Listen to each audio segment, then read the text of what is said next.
बाहर फेंक देते हैं और उस तरह से फोर्स कर देते हैं कि वो आदमी आत्महत्या हो जाए।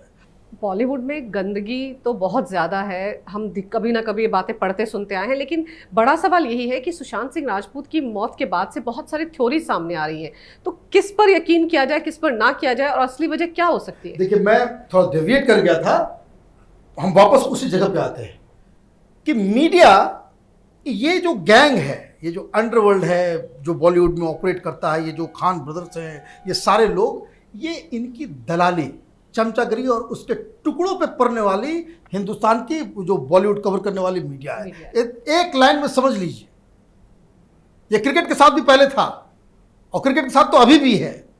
आप हिंदुस्तान में कोई भी ऐसा क्रिकेट का रिपोर्टर, स्पोर्ट्स रिपोर्टर नहीं मिलेगा जो बीसीसीआई के खिलाफ स्टोरी करते हैं।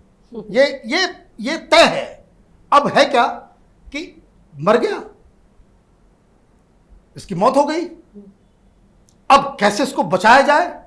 तो घड़ियाली आंसू ये लोग रोकने लगे, भाई डिप्रेशन है। कोई डिप्रेशन की गोलियां नहीं है। और पूरी पुलिस, मैं आपको बता दूं, पुलिस ने उसके पूरे फ्लैट को कि एक एक कोने कोने को छान मारा।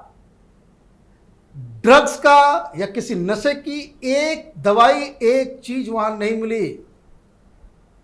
और यही काम किसी जिंदा, अभी बहुत सारे जो बड़े बड़े स्टार बने फिर रहे हैं, उनके घर में अगर अटैक कर छापा कर दिया जाए, क्या क्या चीज निकलेगा, वो अपने आप में शर्मनाक होगी। तो वो एक पॉइंट कि ये डिप्रेशन वाली थ्योरी बेकार है।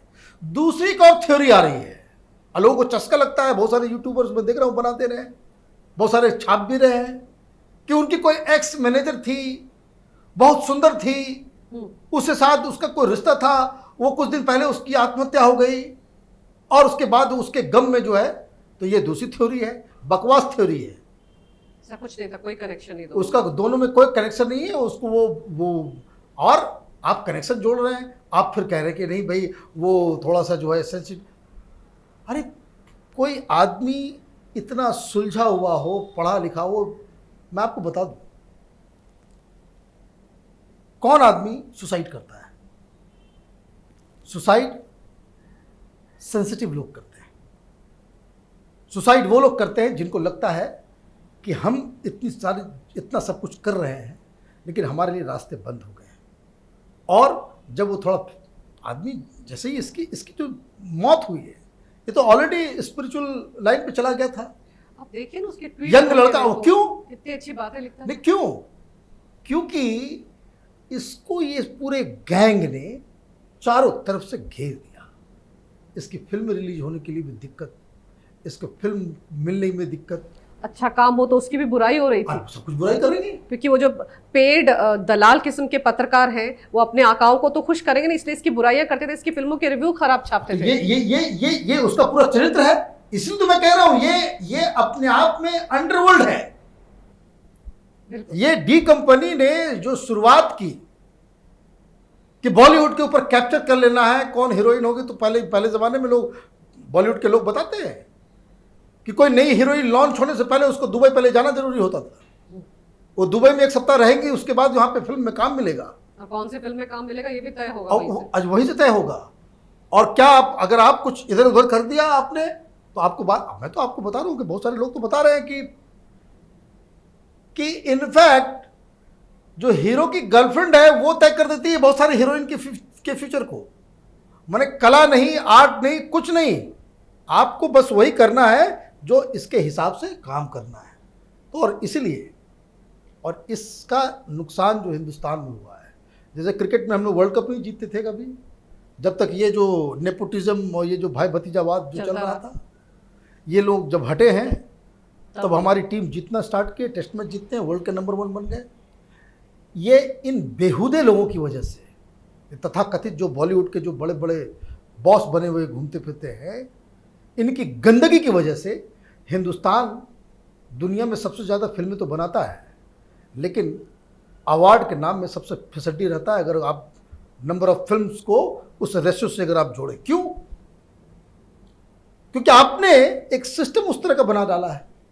और इसलिए जैसा कि आज बात सामने आ रही है, लोग खुलकर बोल रहे हैं आप बिल्कुल ठीक कह रहे हैं कि इस तरह से बॉलीवुड के लोगों के बीच में नेक्सस है बड़े बड़े प्रोडक्शन हाउसेज में, कि वो एक नए कलाकार के सामने कोई रास्ता ही नहीं रह जाता जब उसको ट्रैप कर दिया जाता है, फिल्में उसकी नहीं चल रही, उसको नहीं मिल रही है। बिल्कुल वैसे ही अभिनव कश्यप के साथ जो उन्होंने अपने ब्लॉग में लिखा है, बिल्कुल वैसा ही हुआ है। दबंग फिल्म करने के बाद उनको करियर को किस तरह से खान बंधुओं ने तबाह किया है, पूरी कहानी इसमें उन्होंने लिखी है। अब मैं इसमें एक चीज और मैं जोड़ दूं, जो सबसे बड़ी बात वो कह रहा है कि आप सिर्फ फिल्म से नहीं हटाते, अगर आप कहीं और ट्राई कर रहे हो तो आपको धमकी दी जाती है कि तुम्हारी वाइफ का रेप करवा दिया जाएगा। हाँ, ये बातें बताइए। ये बात आप समझिए, ये तो गुंडे हैं इसका मतलब। ये फिर ये कलाकार नहीं है, ये गुंडे हैं। ये अच्छा, ये हिम्मत कहां से आती है?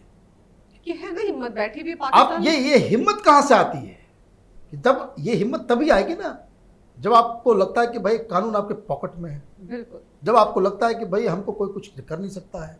पुलिस वाले, देखिए अभिनव ने कहा कि वो कई बार वो जो पुलिस स्टेशन गया, वो एफआईआर कराने की कोशिश कर रहा, तो कोई एफआईआर नहीं कर रहा है। बिल्कुल। अब ये पता करना, ये अगर देश में अगर न्याय है, कानून व्यवस्था अगर है, तो उन थाने में जाकर के उस थानेदार को, वहां के अधिकारियों को सस्पेंड करना चाहिए। उनकी तहकीकात होनी चाहिए कि इन अधिकारियों को क्या दाऊद इब्राहिम के गैंग के द्वारा इसको पेरोल पे रखा जाता है कि जो इनके खिलाफ इस तरह की धमकी वाली जो चीजें होती है उसके खिलाफ कोई एक्शन ये लोग नहीं लेते हैं। तो ये लोग तमाशा बना करके रखे हुए हैं। और सबसे बड़ी बात जो उसने क्या लिखी है कि इस खुलासे के बाद अगर मेरी मौत हो जाती है तो उसके लिए कौन जिम्मेदार होगा, ये दुनिया के सामने मैं रख दे रहा हूं। मतलब ये एक आदमी जो आपके साथ काम किया, लेकिन आपके साथ किसी वजह से, कोई भी वजह हो सकती है, आपकी रिश्ते खराब हो जाते हैं, वो अलग फिल्म बनाने की कोशिश करता है, आप उसके सारे रास्ते बंद कर दोगे? वो तो अच्छा हुआ कि ये तो अभिनव के साथ ब्यूटी क्या है कि he is not an actor, वो डायरेक्टर है।